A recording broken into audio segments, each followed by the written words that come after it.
We give the power to the water through the electrodes. This is called anode. Anode means it is a positive terminal. This is called cathode. Cathode means it is a negative terminal. The red wire indicates positive. Black wire indicates negative. So మొత్తం మీద current is passing through the water. ఇక్కడ ఏం జరుగుతుంది, current అనేది ఊగకు రా మొత్తం అంటే ఊగకు కొంచెం స్టేబుల్ అవుతుంది. Current is passing through the water.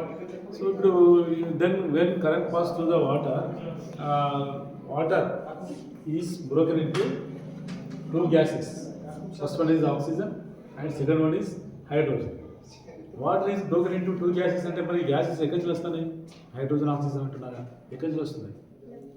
వాటర్లోనే ఉందిరా, వాటర్లోనే రెండు గ్యాసులు ఉన్నాయి. రెండు గ్యాసులు కలిస్తే వచ్చేదే water. H2O, H2O, hydrogen, H2 means O, oxygen. రెండు గ్యాసెస్ ఫామ్ అయ్యి మనకి వాటర్ తయారేస్తుంది ప్రకృతి. సో మనం ఏం చేస్తున్నాం, ప్రకృతి విరుద్ధంగా current passes through the water, then water broken in two gases. Opposite ఇస్తున్నాం. భగవంతుడేమో రెండు గ్యాసెస్ కలిపి వాటర్ తయారేస్తే మనం చూస్తున్నాం వాటర్ కరెంట్ ఇచ్చి వాటర్ విడగొడుతున్నాం, హైడ్రోజన్గా ఆక్సిజన్గా విడగొడుతున్నాం. ఇక్కడ చూడండి, ఇక్కడ హైడ్రోజన్ బబుల్స్ వస్తున్నాయి. These bubbles indicates that it is hydrogen. So మన if you catch the hydrogen, మన హైడ్రోజన్ కనుక మనం ఒక టెస్ట్ ట్యూబ్లో పట్టేసుకుంటే ఇక్కడ లేదు, పట్టడానికి ఛాన్స్ లేదు. అంటే వేరే ఎక్స్పెరిమెంట్స్లో ఉంటుంది. పట్టుకుంటే మనం మ్యాచ్ స్టిక్ని అక్కడ వెలిగించాల పెడితే పాపప్ సౌండ్ వస్తుంది.